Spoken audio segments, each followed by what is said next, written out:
Hi there, and welcome to what would normally be an episode of Authors and Dragons, another installment in our exciting and feculent quest. But instead, we don't have Drew with us. He's off doing important Drew things, and without our D&D daddy, we just can't D&D. Wait, on the other hand, think of the shit we could get away with. or we just declare we won. I'm still creeped out by the concept of D&D daddy. No, it gets worse because D&D can also stand for Daddies in Dungeons. Dude. Now you know what we're going to be doing in lieu of a normal episode. Now we're playing a game of Dungeons and Dildos. Oh, dude, I gave audiobooks of Shingles and copies of the ones I wrote to my plumbers that have been digging in the shit storm that is my front yard for 3 days. I was like, here, guys, I feel like you're my people now. They're like, fuck you, how about a tip, motherfucker, you cheap son of a bitch. I was like, well, fuck off. Here's a free audiobook that I didn't pay for. I did the same thing with my movers when I moved here. I put the tip in the pages of the book that I gave them. So, if they don't read the book, then fuck you. That's a good What you should have done is written them a check for the tip, and that way you'd know if they read the book. And I could potentially not lose that money. Yeah, right. Their grandkids someday will open this book. So, in case you're wondering, listeners, we're huge assholes when we're not playing D&D too. That's not an asshole. I tip them. Eventually. Not asshole. I tip them is a sentence that applies. Yeah, 20 years from now, their grandkids open it up. It's like a $5 bill. It's like, yeah, go. What am I going to do? Buy a fucking pack of gum with this? Anyway, speaking of not playing D&D, that's definitely what we're doing on today's D&D episode. Not playing D&D. Back in the day, children, paper money was worth something. Drew hasn't forfeited, so we can't just claim victory.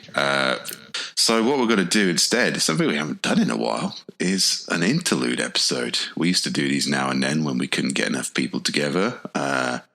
There were, I guess, kind of proto-side quests, but I think today we're going to maybe concentrate on just shooting the breeze and catching up with our backlog of listener questions, which are always fun. I think the interlude episodes were, I swear the last one was when I was still in Korea. I think that was before we knew like what this was going to become and we weren't taking this seriously. It's rare that we can't get enough people, and we got enough people right now. We just don't have like the one that matters. Yeah. We just don't have the one that matters. That's some cold ass calculation. That is not incorrect, but that's some bleak shit right there. Yeah, I love that. Interludes. That's what we used to do back in the old days when we weren't taking this seriously. But now we're seasoned professionals. It just seems weird.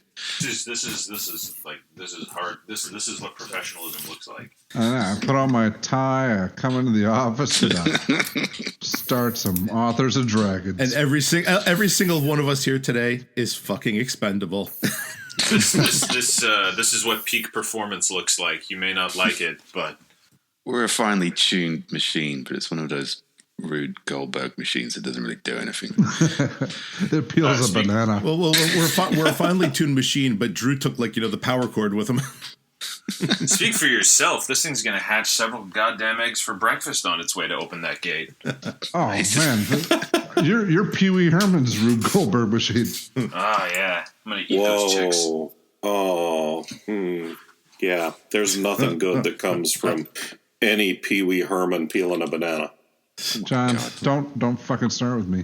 Pee Wee Herman is Pee Wee Herman. Well, I can do you like one sort of weirder. Pee Wee Herman trying to unpeel a banana, like trying to make it not peeled. Pee Wee Herman gracefully smoothing the peels back up over the banana. Pretty sure that's what got him arrested in a movie theater. Yeah. Joe, you're Going making stay. me hard. Going stay. I don't even know what you're Peels. talking about, but Do not come apart. Yeah, Pee Wee Herman, he's just zipping up because he's like, I already cracked my eggs, motherfuckers. Wow. My God. Steve, were you eating Mr. T cereal by chance? No, I don't know what Mr. T cereal is. How the There is fuck? no Mr. What? T cereal. What? There's a Mr. T cereal? Have you guys not seen Pee-wee's Big Adventure? Mr. T cereal no. was, Not for was a also while. pretty awesome. I have not seen Pee-wee's Big Damn Adventure. it. Okay. Oh man, we have to watch that, and everybody shuts up. I swear to God, like, please tell me that, like, I'm not going to be deeply disappointed because I just pictured Mr. T's head as like a marshmallow and a Lucky Charms type. No, they're just a bunch of puffy teas. God damn, it would have been so much better if there were marshmallow Mr. T heads. I know. I Pee-wee 100% want that. Marshmallow mohawks. And Pee-wee says, "I pity the poor fool who don't eat my cereal." Exactly. Perfect. Sells itself. Now with marshmallow chains and gold mohawks. Have you guys all not seen this movie? I've seen it. No. I've seen bits of it. I haven't seen it. Yeah, but Rick, of course you've seen it because you are Bevan. No, right. no. I'm the anti-Bevan because I still maintain that Bram Stoker's Dracula kind of sucks. It's the commutative property of Bevan. I'm the anti-Rick because I still can maintain an erection.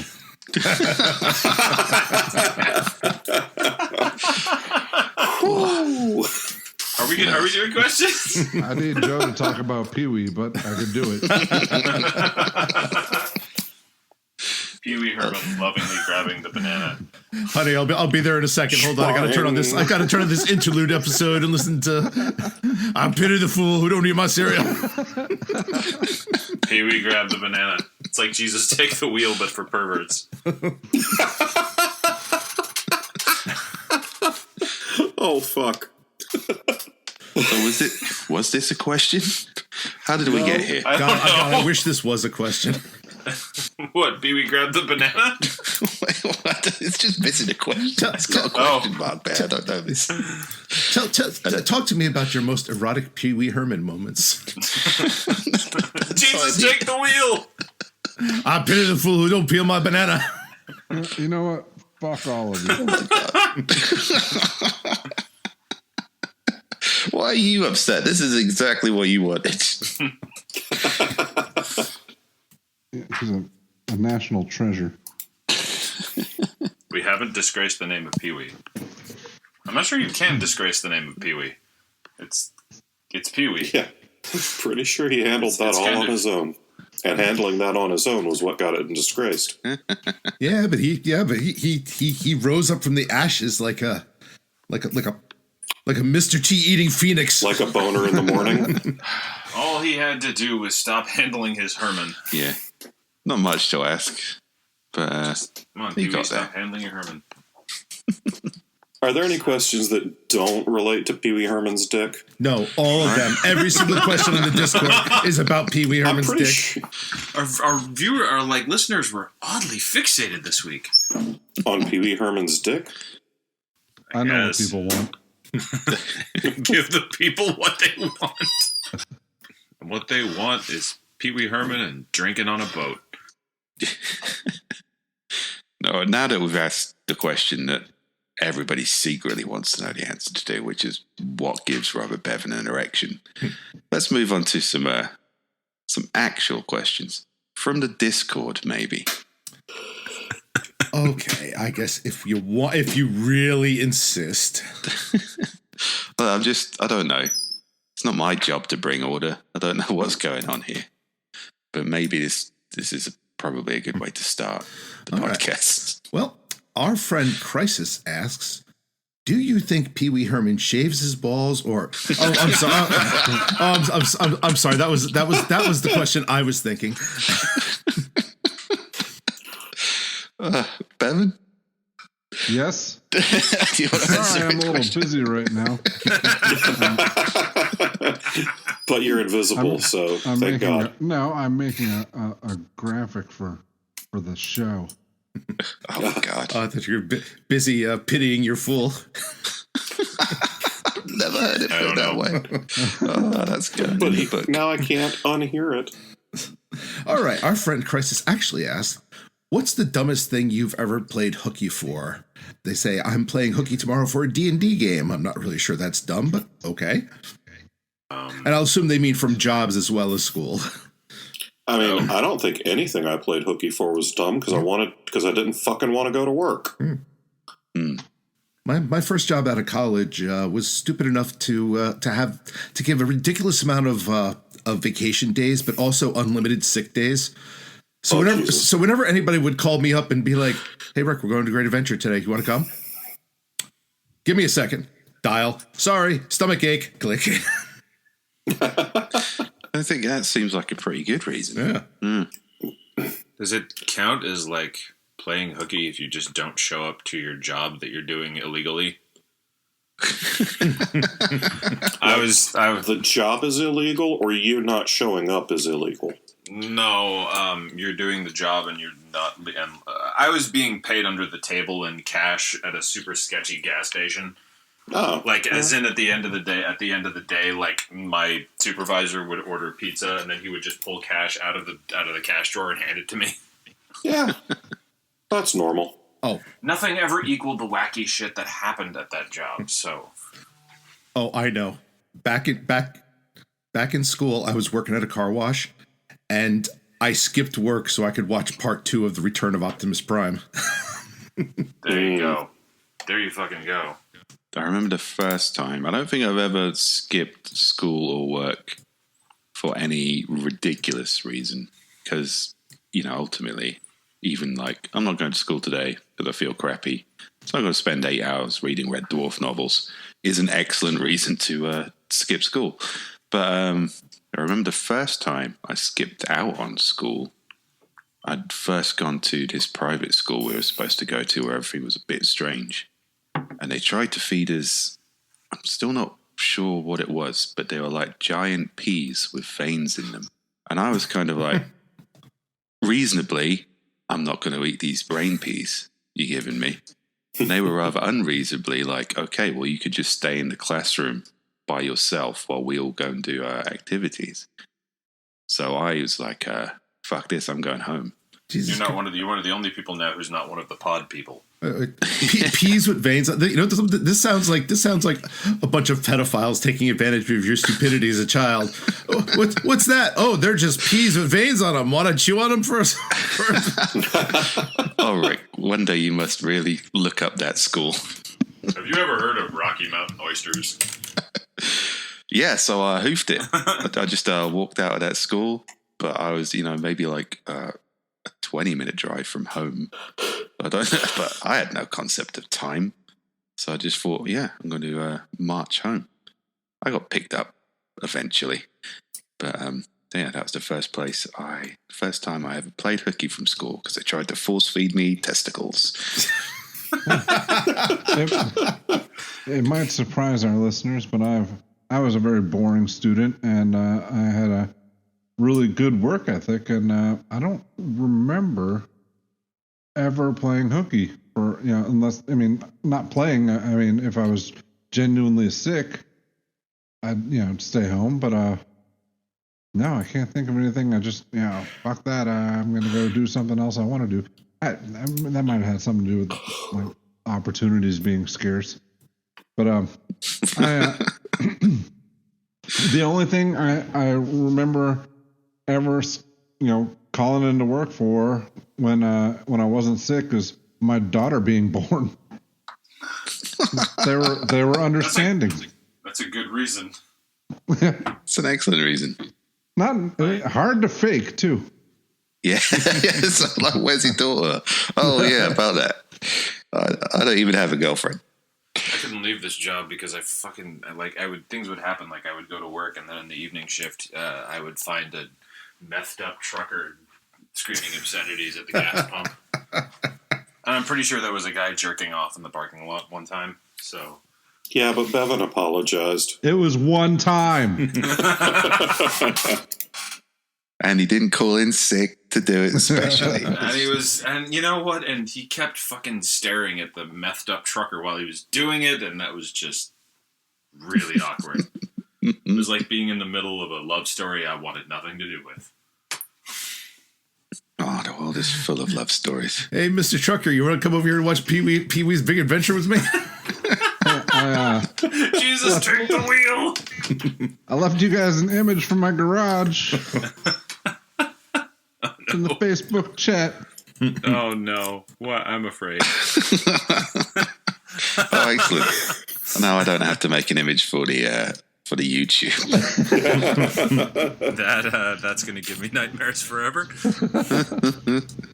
Well, listeners who subscribe to our YouTube channel will be able to see what Bevan does on the show when he's not actually talking, which is normally something just a little bit fucked up.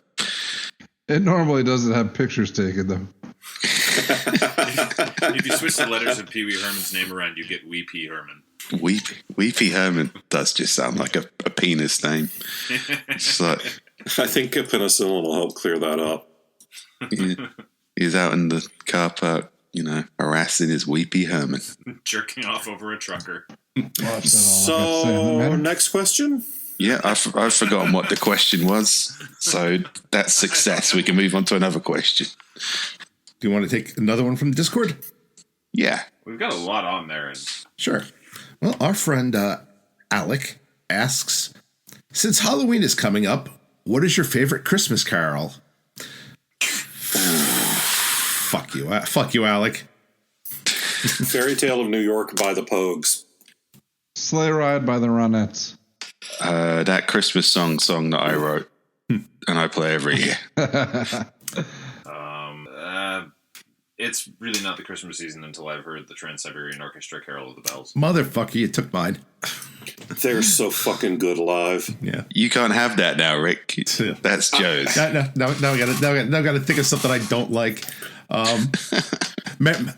Merry fucking Christmas from South Park. South Park, yeah. It's another good classic. Yeah. Like 4 years ago, actually it was more than that. My wife and I went to see TSO, and we were hanging out, getting ready to go to our nosebleed seats. And some dude comes up to us and is like, where are you guys sitting? And we're like, we're like nosebleed up here. He's like, yeah, you're not anymore. I've got 2 extra front row tickets. So we actually saw, my wife and I, we saw TSO front row. Excellent. I had never seen them live until a few years ago, and I don't usually go to big concerts anymore. I prefer small venues. But god damn, their lighting guy is the shit. I mean, they put on a hell of a show. It's really, it's always great. Yeah, and a lot of times with concert lighting, by the time you get halfway through the show, you've seen fucking everything they've got, and it's just a mix of the same 5 or 6 tricks all over for the next hour. But this guy was continually pulling out new cool stuff. I was really blown away. I like how we managed to stay on track with this one. Well done, guys. I mean, did Pee Wee Herman do any Christmas carols? Fuck you. There was that time I was at TSO and I looked 2 seats over and there's Bevan jerking off over a truck. Punishing the old Weepy Herman. Yeah, I'm trying to make that a thing. I think that'll take off. Weepy Herman. See, a Weepy Herman also sounds like, I can't decide if it's a genital condition or if it's a drink. Well, it sounds to me like he's crying because you don't appreciate his genius. He's weepy. Yeah. This is not getting better. Sleigh bells ring. Are you listening? Pull up my Weepy Herman and start pissing. Weepy Herman is glistening. Oh my god. I'm going to write a children's book for Christmas. Often Dragons does a children's book. Yep, Weepy Herman's Playhouse. No.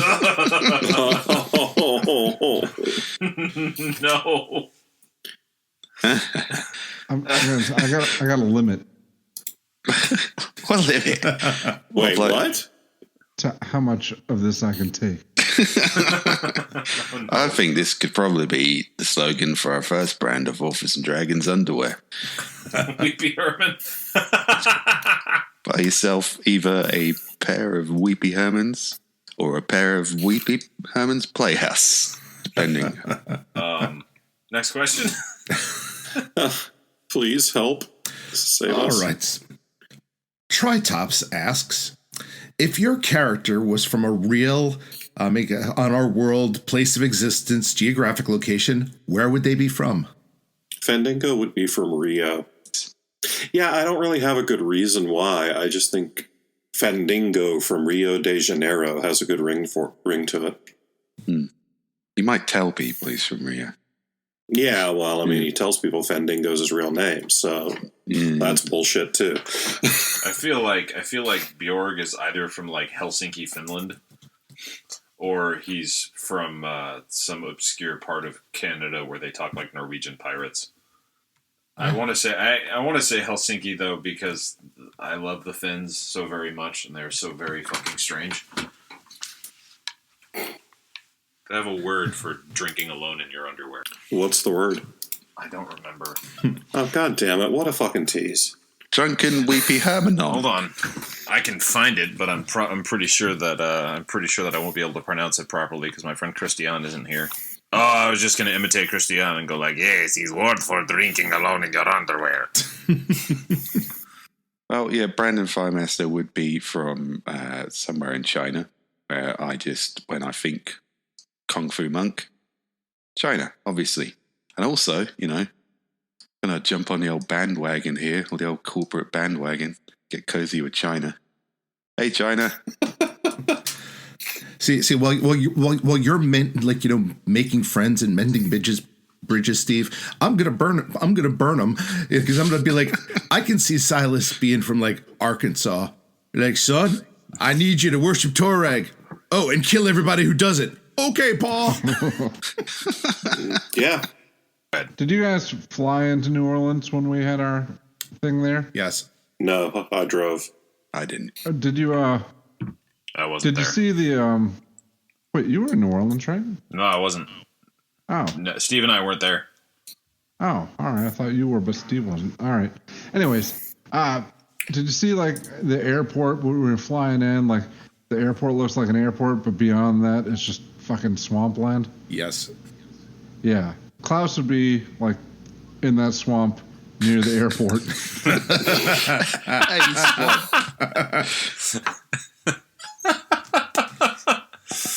Well, that swamp specifically, or just any swamp? Well, like any swamp near like an urban area. Like there's swamp. not many other places I could think where that's a thing. Oh, you got to visit the Meadowlands up here in New Jersey because we got the swamps right outside of those. All right. Well, that could apply too. From the swamps of New Jersey. So I don't know exactly how to pronounce it, but the word is calzaricani, and it literally means pants drunk. Nice. Yeah. So, Drinking alone in your underwear. you're wondering what to get for a tattoo. Calzaricani. It'd be better than getting a kanji that came out of the Flash book at the tattoo artists, and you think it means serenity, and it actually means I'm a cockroach. Even better, get a kanji that says whatever the fuck that was, Kasararanji. Calzaricani. It only has one umlaut, which is weird for Finnish. Kanji with an umlaut. Yeah, I think I need that written out because I would Okay, hold on. 100% tattoo that on me. I mean, my tattoo guy's in Atlanta. I'm going to Atlanta tomorrow. I'm not offering you meatloaf this time because fuck you. Good, because the last time you offered me meatloaf and I blew you off, I lost a fucking crown and it cost me $500. Well, maybe it would have stayed in there if you ate my meatloaf. Wow. What is going on here? I'm not sure. but Here's my meatloaf. I call it Weepy Herman. And I want you to eat it, John. Eat it all. Break a crown on it. Break a crown on my Weepy Herman. That's the tattoo. Break a crown on my Weepy Herman. Yeah, but in Finnish. Bitch. Oh, goddamn. Do we have any listeners from, Northern Europe who can translate that for us? I thought you were going to say, do we have any listeners anymore? A lot of people have tuned out by now. Let's be real. I don't think that's true. I think that our listeners, Die hard. our people, are with us for every dripping dick joke we can come up with. To the last mouthful of Weepy Herman. They stay Yeah. with. I'm Et 90% tu, sure Steve. I'm 90% sure they're worse than we are. Good, that's reassuring. That makes me feel better.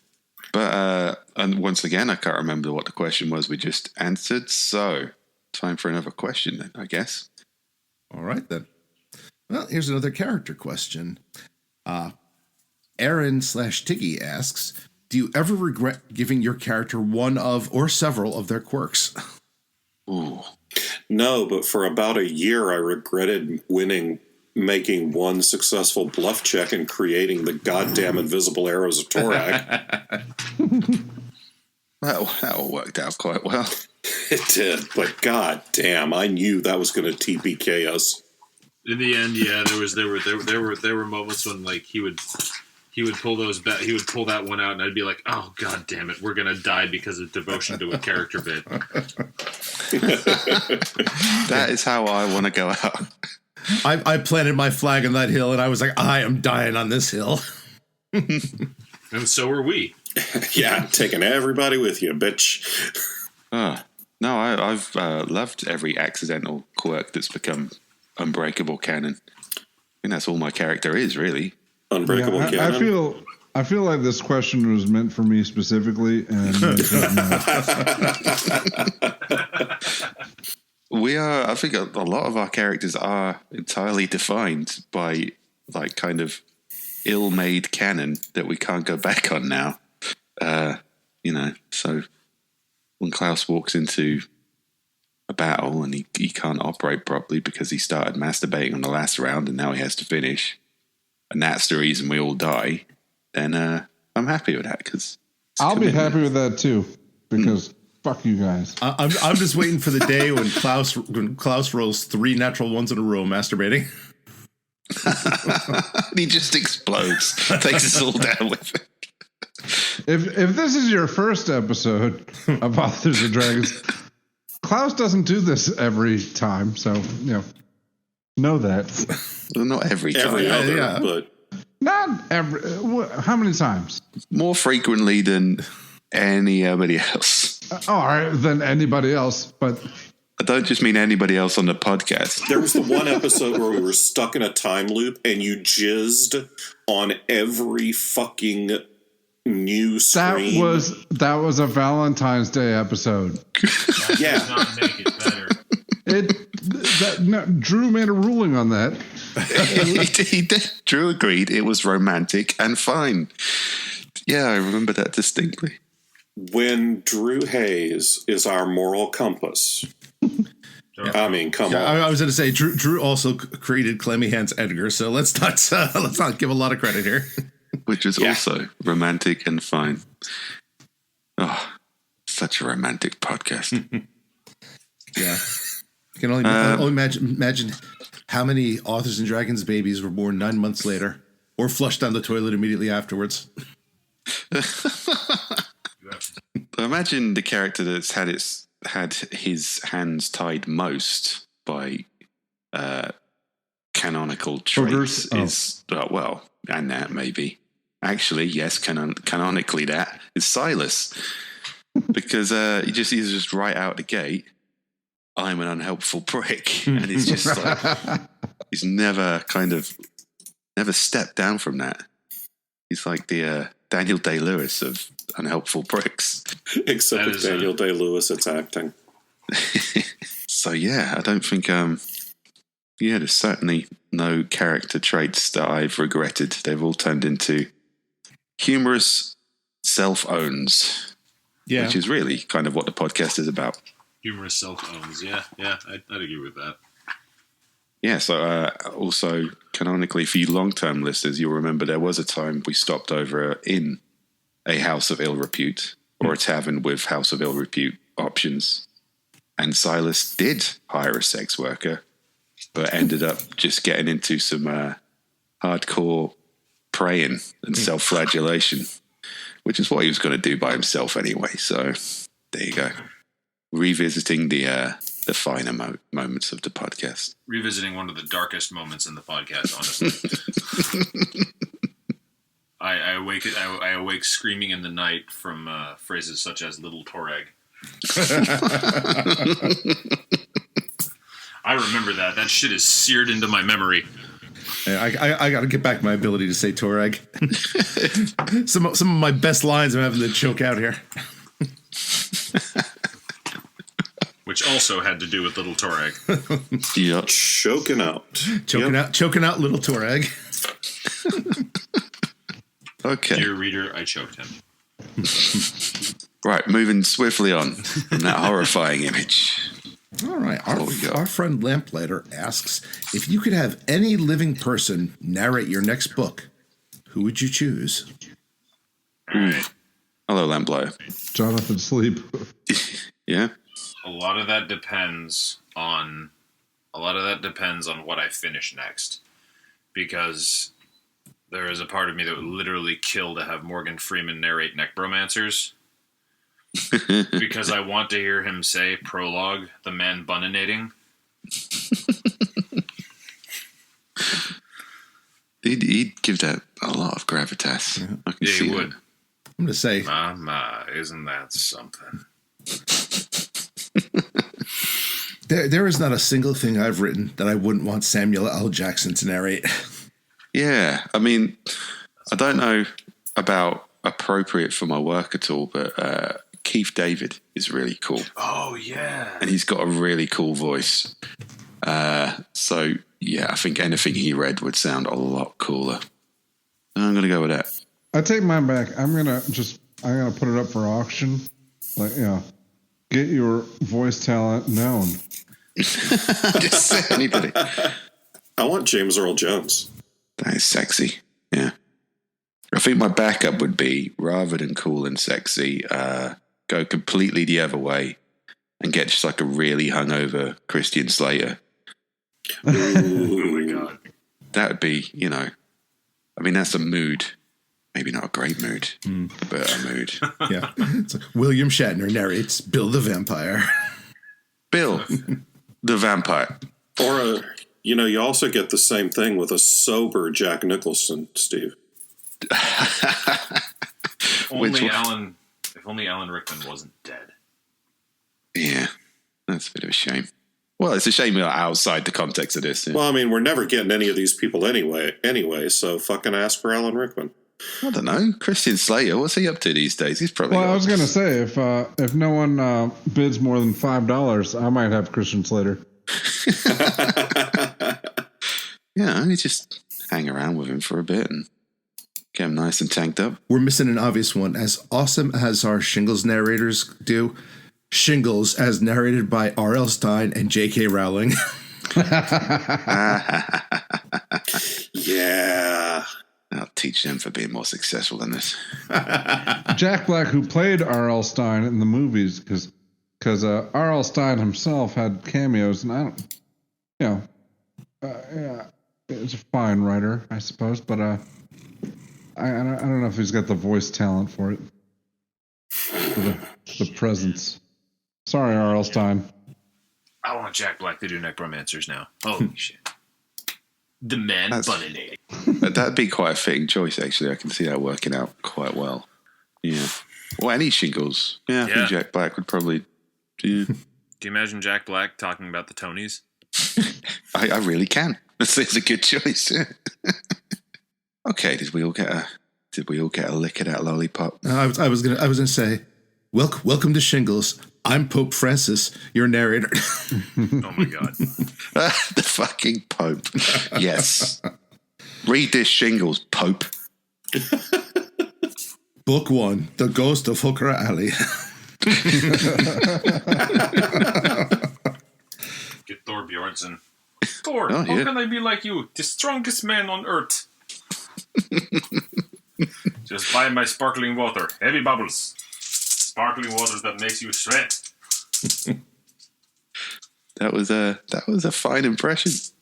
Yeah. I'm proud of that, Joe. What if I can't drink? What if I can't carry it? You can't carry it. You can't drink. You die. I love Thorbjornson. He's cool. And huge. Huge. On the subject of huge men, what's our next question from our All right. listeners? Well, it's another from It's Rick's mom. Oh, shit.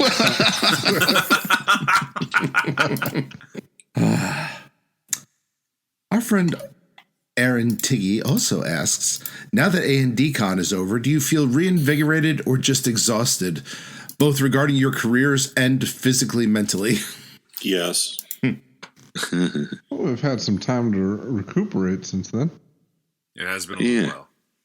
I'm still a bit fucked up, to be honest. Like, if we're talking physically, mentally, I think I already mentioned my screaming on the plane incident. So yeah, career-wise, totally reinvigorated. It was lovely to meet these lovely, nice people who are our fans and buy our books. I thought you were all going to be a bunch of freaks, but you weren't. You were lovely. No, you're totally freaks, but we like you. Oh yeah, but I mean, they're the good kind of freaks. They're my kind of freaks. I don't think there was a single person I spoke to that it wasn't a pleasure to speak to. So yeah, That's true, and that hasn't always been the case at cons. Yeah. Yeah. In fact, I would say that's actually probably rare at cons. Well, I mean, for you, because everybody says you give off a rapey vibe, bro. but yeah, no, I was blown away. It's like, yes, I will sign your copy of Bill the Vampire with my penis. And he wonders. This isn't your name. It just says I'm raping. little boy. Okay. Let's not go there. I love how we turned a nice little moment there into something the opposite of that. I'm good at taking things that people love and just trampling them. Shitting all over them. Yeah. No, I think reinvigorated is the word. I'm definitely up for the next Authors and Dragons Con. Oh, me too. I'm a little bit more inspired to get some books out there in time for that. So, yeah, I'd say I was reinvigorated. It's a good word. Yeah, I mean, from the career standpoint, like, I'm a little kerfuffled because September was like, there was so much going on. I kind of feel like I lost most of September doing work. So it's like, I'm kind of doing stuff, and now I kind of feel like I am perpetually behind. But the reality is, I've been perpetually behind for the last 7 years. So that's really just in my head. Yeah.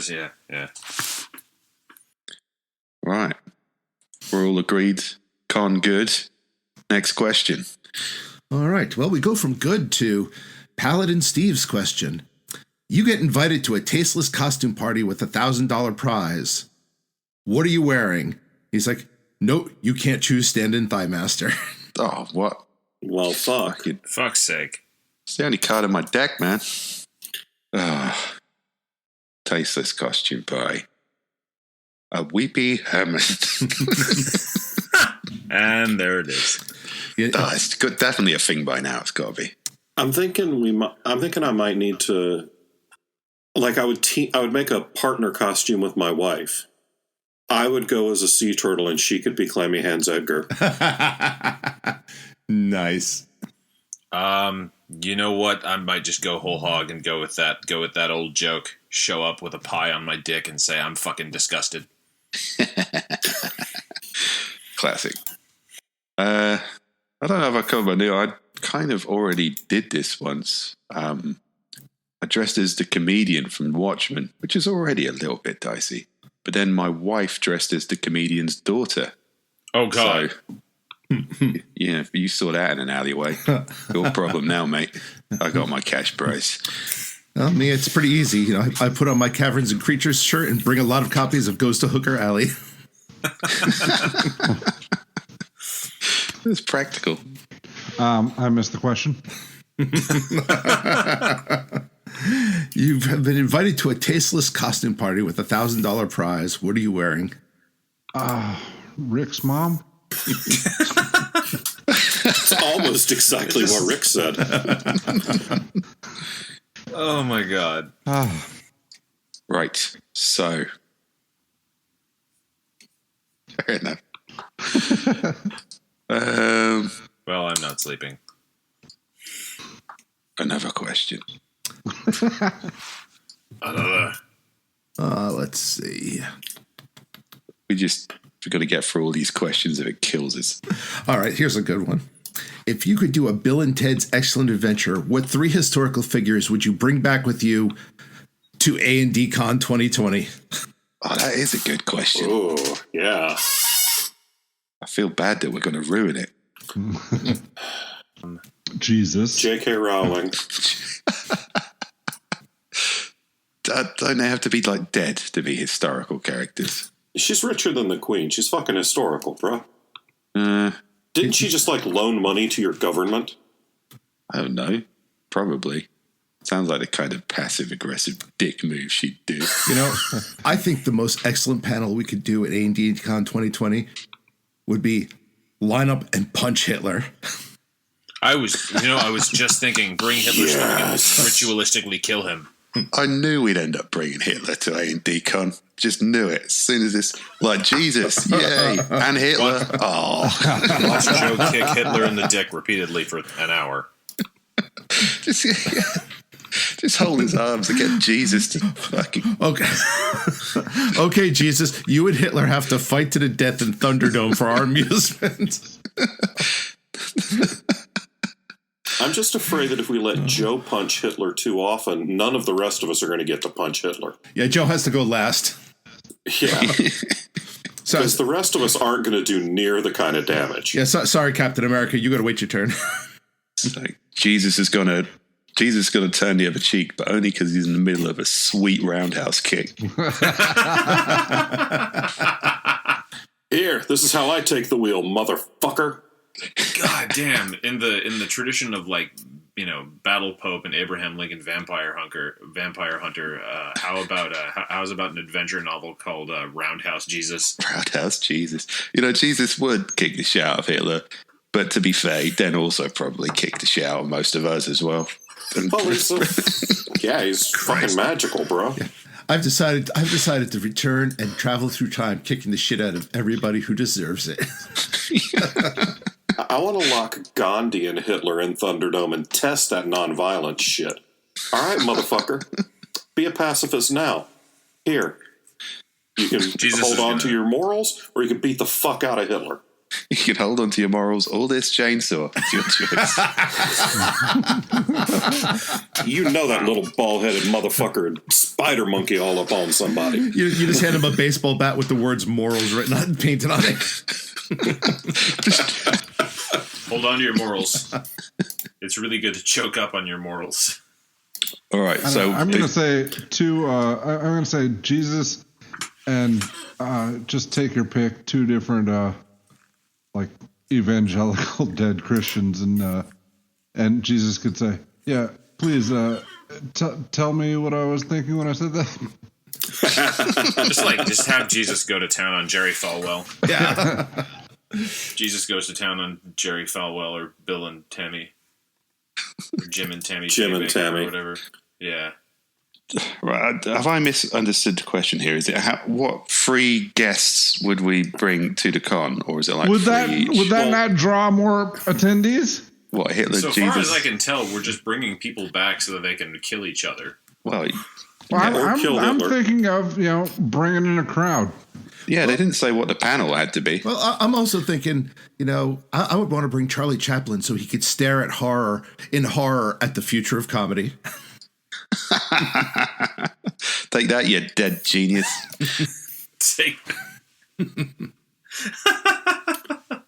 I bet you're wishing film stayed silent now, aren't you?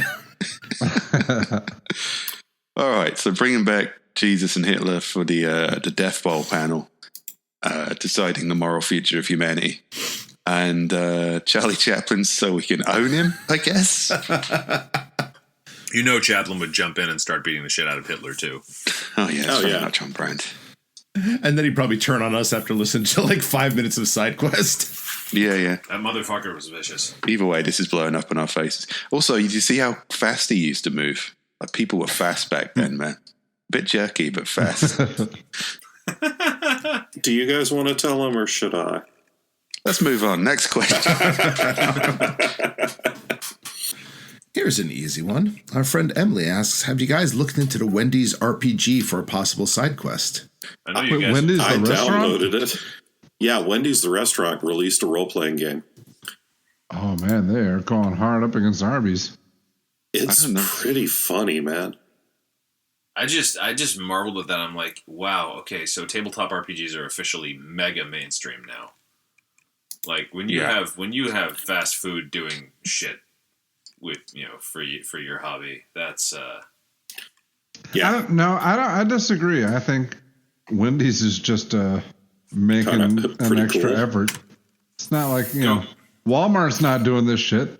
well, Wendy's, sitting out there. I want to play the Wendy's RPG and spend the entire time in character just going to McDonald's. Go cry in a corner, nerd. Tabletop belongs to the jocks now. Yeah. To the corporations and probably China. And you, if you want to pay to sponsor Authors and Dragons. Yeah, we're still owned by the people. Just like China. Right, China? Authors and Dragons, like China, with a sense of humor. Wow. Which is not to say that China doesn't have a sense of humor. They have an excellent sense of humor. I'm sure we're all agreed. Yeah. Probably Next the question. best. I think they invented comedy. Okay, next question. Steve is sucking up for for Authors and Dragons Con 2049 in China, when all of the rest of us are being put up against the wall, and he's like, no, remember that one interlude.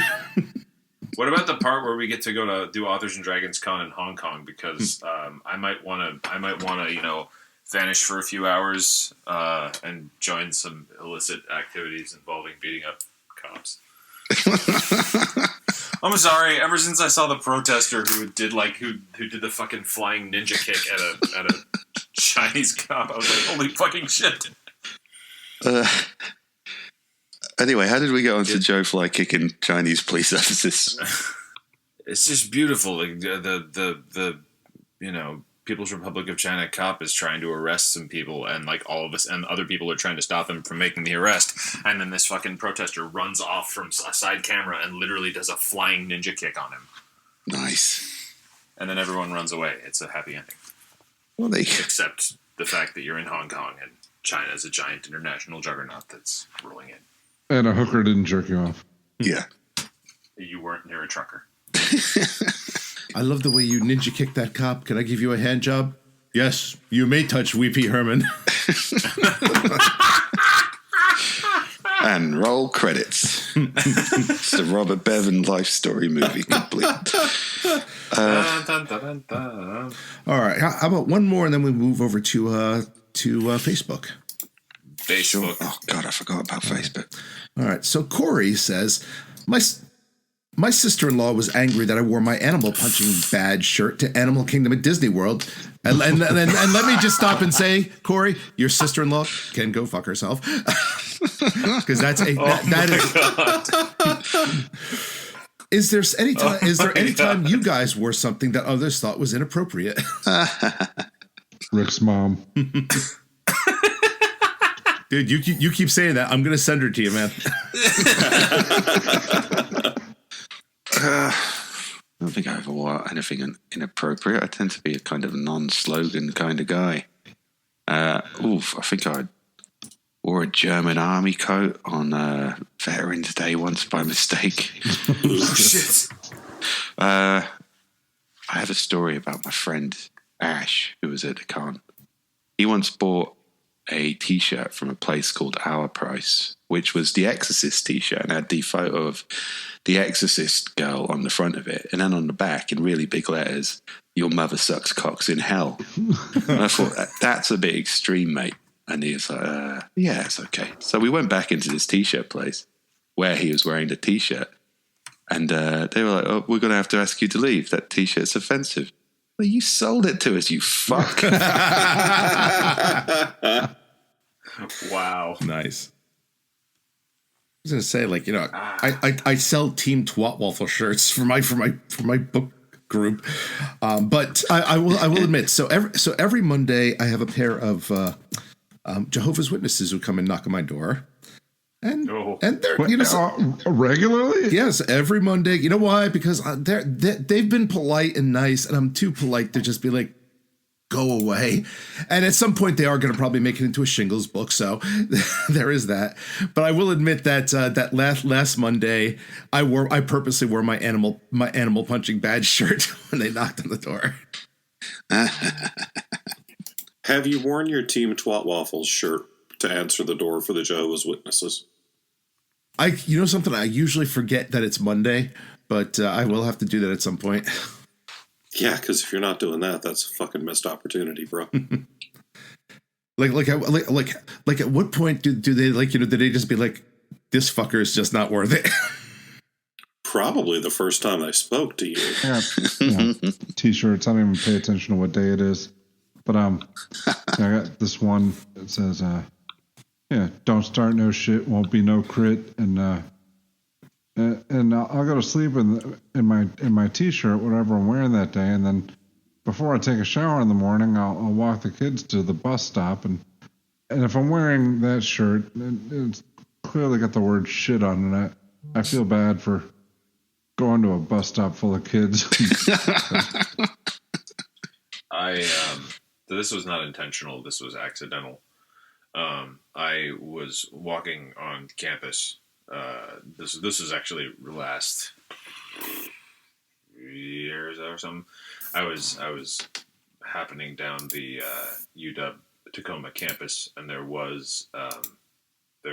some folks who apparently it had something to do with a funeral of some sort. And I was wearing my Roll for Emotional Damage shirt.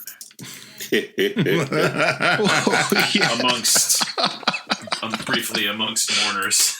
Well, yeah, it took me a little while to get there, but I was like, oh yeah, this is probably the worst place to wear that t-shirt. Yeah, me too. I was like, well, that's not too. Oh yeah, in context. It was unintentional. I was not attending this thing, but I was wandering through. I'm like, oh shit. I don't know. Does it count that I wore my Shingles T-shirt under my dress shirt to my dad's funeral? Because that was 100% fucking intentional. I was like, "See ya, Pop. There are dick jokes in heaven, bro." I mean, yeah, that's Did your father ever read a Shingles? Oh fuck no. Right. Just curious. I don't know if that was like an homage or something. Nah, hell no. Nah, I don't want. I'd keep telling my mum not to read Shingles. She's not allowed to. Yeah, I don't have to tell my parents. They don't want to read my shit. Yeah, that's the thing, man. I gave my mother a copy of Gary's Children just because I thought it was hilarious. Because you were tired of speaking to your mother. And you just wanted to not deal with her for what, a year and a half? Because here, read this. It's literature. When I've got a Shingles book out, I'll be to my parents. Like, I've got a new book out. Mum will say, "Am I allowed to read this one?" I say no. And she'll say, "What's it called?" And I say, "I can't tell you." God, I would love it if like your mom Googles your name and just like the first thing that comes up is "put your hand in my ass." It's fun for me. Probably not fun for her. You know, she's talking to her middle class book club friends. Oh, isn't your son a writer? No. my mother got mad because I named the book. One of my books is called "Goddamned Freaky Monsters," and she was like, "That's disrespectful. She shouldn't call it that." So I dedicated it to her. Goddamn, Steve! It's not even on the front page of your Google results. We got to work on that. Yeah, we'll get there, mate. We'll get there. Oh, but it is in the images. Well, there we go then. Right, did we answer that question? I'm going to be honest with you guys. I lose track of this pretty quickly. I can't remember what the question was. We answered it perfectly. Rick has no goddamn idea what the question was either. Yeah, thank you for the question. That was probably good. Do we have any more in the Discord, or do you want to move on to the old Facebook? Let's move on. We already did that. Did we? Yeah. Well, no. Oh, Jesus, I am not good at this. How does Drew keep track of things that happened 5 minutes ago? Man's an arcane genius. Okay, let me see here. Our friend Tony says, have you ever been surprised by fan reactions to something you've written/created, either a different reaction than you intended or a stronger reaction? I'm generally surprised that there's a reaction. I'll second that. But there were some people who came up to me in the con and, were really kind of appreciative of us putting out entertainment in difficult times during their life. And that is very surprising to me, but also enormously gratifying. I don't understand what you're talking about. Well, just some people came up to me at the con and just said, I was going through some shit and the podcast really helped me out. Are difficult times in their life. I thought you were talking about difficult times in our lives. No, I mean, that's just like every episode, isn't it? Isn't this what we do? Yeah. Bob's sitting going, I really need to finish Critical, Caverns and Creatures 8 here, but I can't get my Weepy Hermit out of my hand. That's how I've written every book. Yeah, that's not difficult. Comes naturally. That's a wanking joke. Anyway. There's a scene in Skyfarer that deals with child abuse, and what has surprised me most, to the extent that people reacted to it, I expected reactions to be kind of strong, but I didn't expect there's either people who were, there was a couple of people who were what was it? Some people who were of very similar views they objected to the fact that they liked the fact that they felt that it was very well done, and then another person was upset that it was there at all because they felt that it being there itself meant that it was a gimmick. They thought that it was just there as a cheap shot. It was basically he felt the need to put this in here for cheap shock value. And I'm like, no, that's pretty critical to the core of someone's character. Well, you can't control everyone's perception. No. You should be like, no. Go talk to my fellow authors and dragons. They're the ones who put shit in there for cheap shock value. Oh yeah, 100%. If you want to see cheap shots, let me introduce you to Shingles. This is Cheap Shots the series. Yeah, pretty much. Yeah. I mean, we got cheap shots if you want them. Yeah. I mean, I would say the fact that I have a career still surprises the shit out of me. I mean, Bill the Vampire was supposed to be a bucket list item. Put it out there. Maybe a few people would read it. Tell me it sucked, and then I would move on with my life. But they told you it sucked, and you carried on doing it. Yep. Hey, this sucks. Well, fuck you. I'm going to write 9 more. Hey, that's the spirit. I mean, every once in a while I'll get a really gratifying email from a fan, and I was like, wow, that was really cool.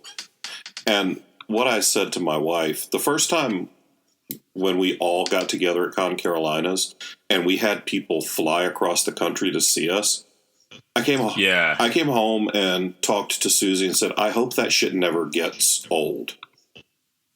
So I hope that getting fan emails never gets old, because all of that is still really cool and really gratifying that people not only read stuff, but also that people read it and take time to communicate back with me, other than just to email me that I got the gun thing wrong. Yeah, but I mean, you're right. I mean, I hope I show up to Authors and Dragons Con 2030, and I am just as shell-shocked that people showed up as I was with the first one. Generally, if you show up to Authors and Dragons Con 2030, we'll all still be shell-shocked that you haven't been murdered at a rest stop some fucking where. Because I know you're fucking driving. I would like to read you all an excerpt from Space Puppies.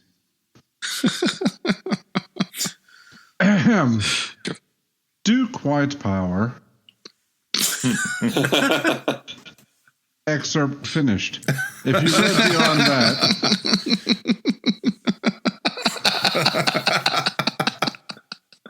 You wrote an entire book, the purpose of which was only to be read by certain people who could get past the first name in the first sentence. If you read beyond that and expected anything other than what you got, then fuck you. I've gotten to where if I think people at a convention might possibly be offended by Harker, I tell them to read the first sentence, which is, I fucking hate demons. There you go. And either they give me $20 or they get the fuck out. Either way, we've shortcut right to the nitty gritty of shit.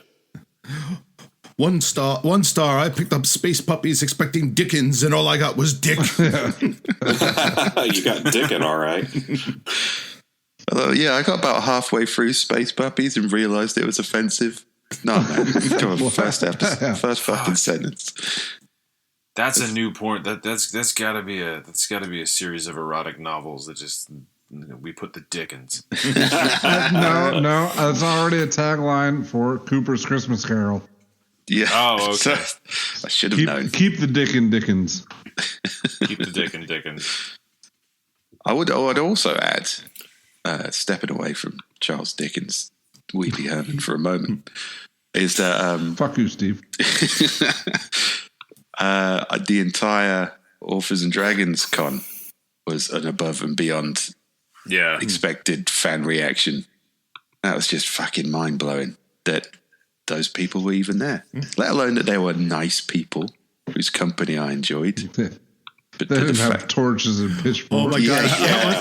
How much? It's like people paid $50 to show up just to beat the shit out of us. That would have surprised me a lot less.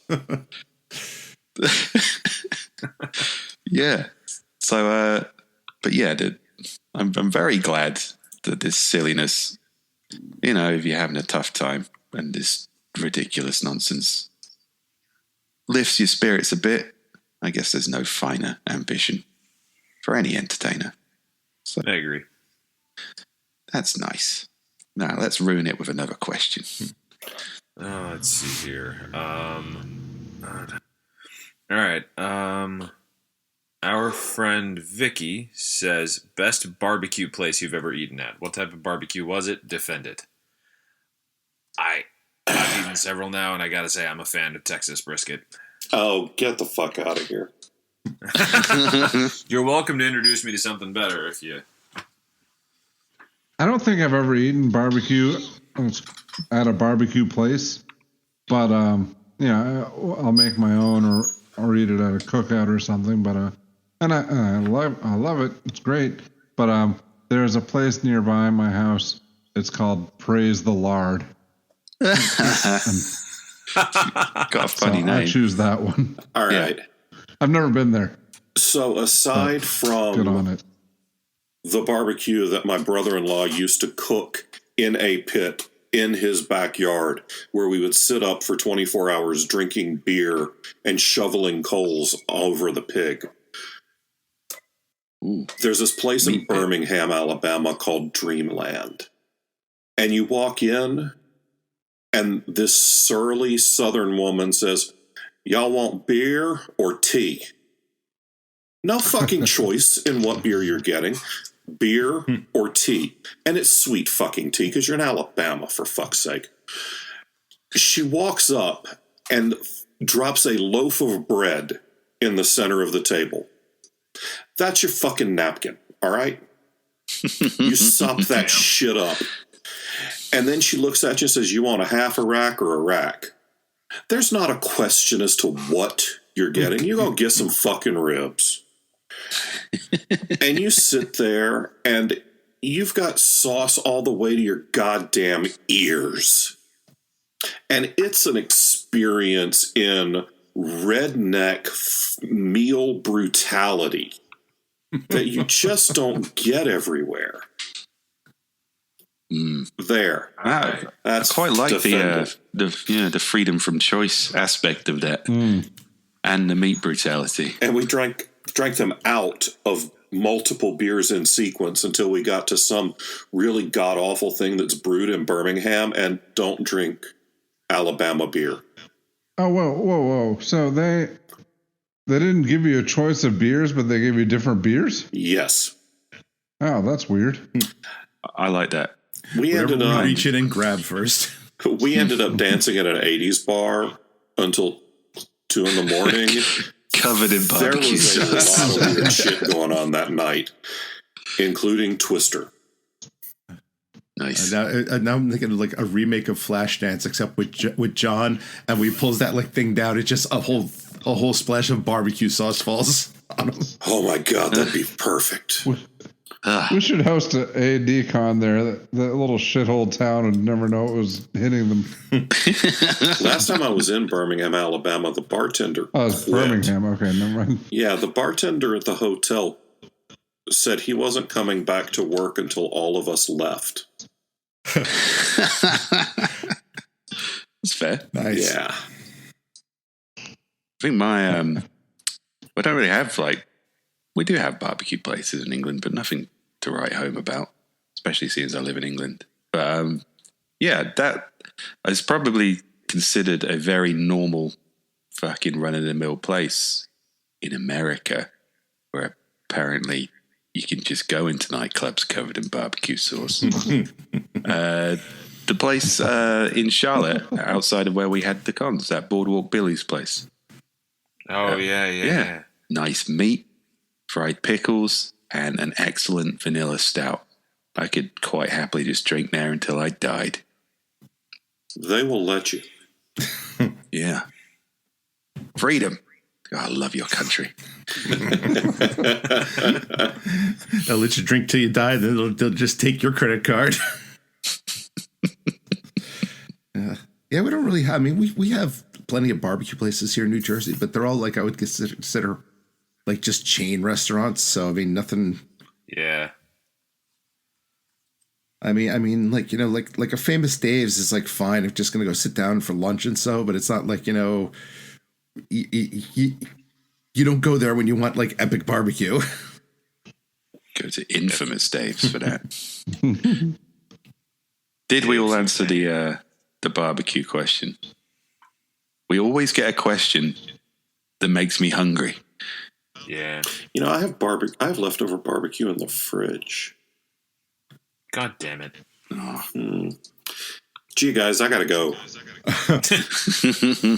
and I ordered from this place not far from the house, and they have this thing called Well Fed, which is 4 different meats and 2 sides. I've been eating off this shit for 3 days, and we're down to brisket and pulled pork left. I've eaten all of the sausage and all of the barbecue chicken and all of the fries.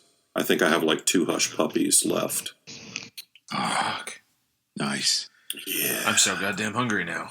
And it's good, too. It's always great. I mean, sorry, vegans. It's always great when, you know, a lot of animals die for you. It makes you feel like you're a primitive god that people have made a sacrifice to. I always feel like some kind of ancient deity when they bring me, like, not just one type of animal, but 2. Yeah. Did you have fun hunting that head of lettuce? Oh. What did they sacrifice to you? Oh, some shit they found in their garden. Well, that's okay, I guess. Have fun being more healthy and attractive than me, you loser. More questions.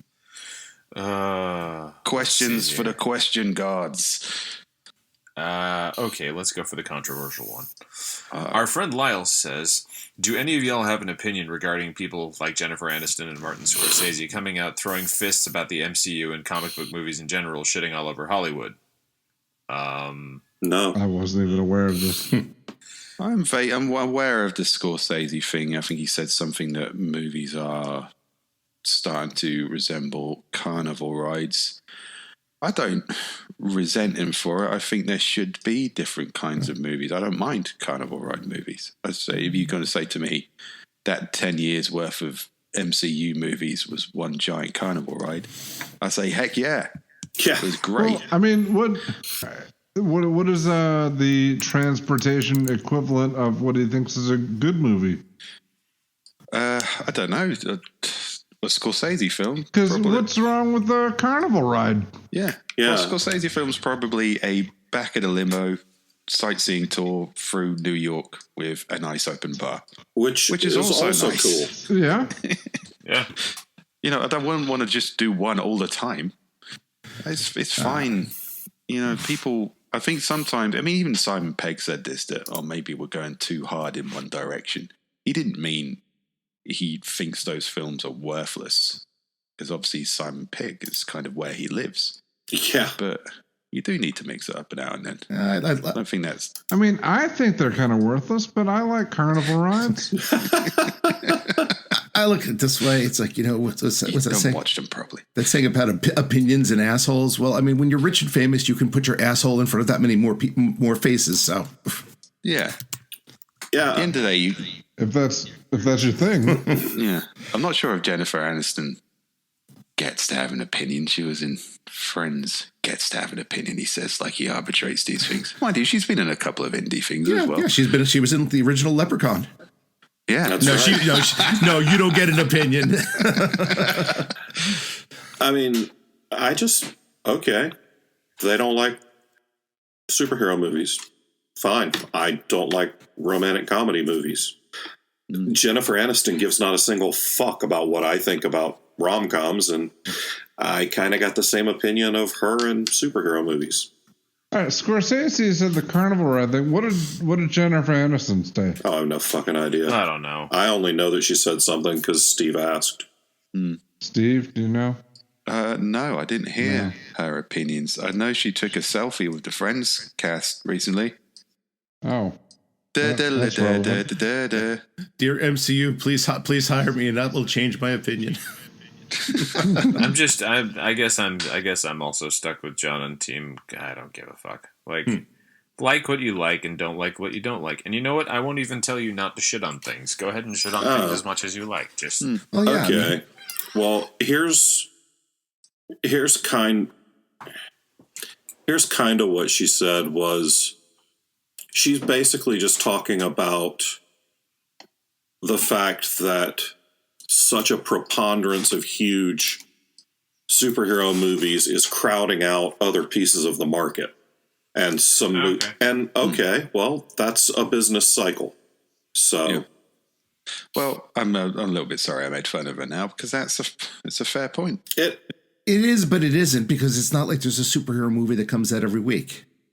Yeah, but saying that maybe cinemas, big screen cinema especially, is now more about spectacle cinema than it is about kind of, more hard boiled or art house stuff. I don't even care about that, because places like Netflix and shit are putting out all kinds. There's nobody is starved for entertainment right now. Yeah. Whatever you like. It's out there. It's like Hollywood's been about, like, the cinema has been about blockbusters for the last 30 friggin' years. This is nothing new. It's just we're changing genre. So instead of it being Schwarzenegger, like, shooting bad guys in the 80s, now it's like, Captain America, is throwing his shield at bad guys in the 2000. Whatever year we're in. Yeah, I'm glad I don't like superhero movies, because I can't afford to fucking watch them. we like it too, because it means we get a lot of side quests out of you for that.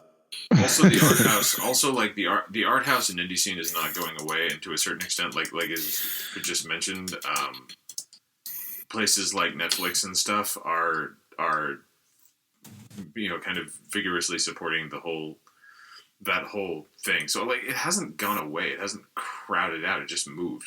Yeah. Yeah. Not a lot of people.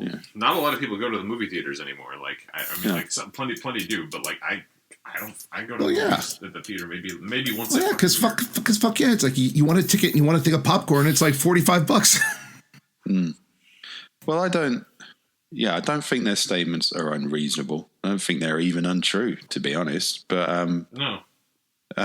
It's true. They're perhaps a little bit bleak, and they're perhaps a little bit.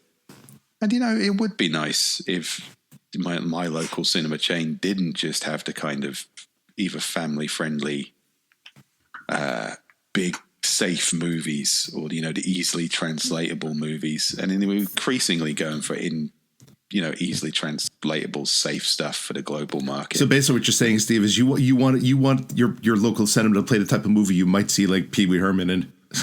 Yes, pretty much. Also, like to the person who asked the question, if you want to see more of that, I highly recommend seeing. And I don't know where you're at, but in Tacoma, for example, we have a couple of like really small one-screen movie theaters that are constantly showing like smaller niche and indie flicks, and it's really cool going there sometimes. Like I saw last time I went to one, I was up in Capitol Hill in Seattle, and we saw 13 Assassins, which is a fucking boss movie, by the way.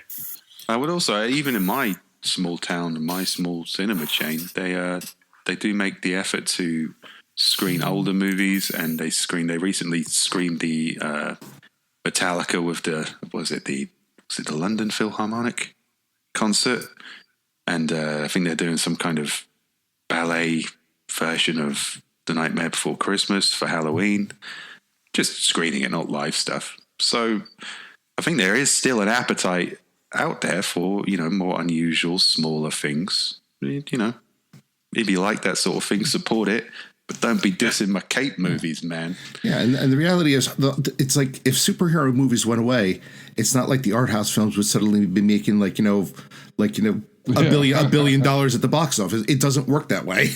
Yeah. No, and there would be a different fad. Like for the first couple of years after the Lord of the Rings movies came out, it was all fantasy films. Yeah. Okay. Thank you for your questions, listeners. It's always fun to answer your questions. It's fun to play a game as well, but you can't have everything you want. So, sorry if you came here expecting a regular episode. It's an interlude, but we hope you had fun. We had fun. Blame Drew.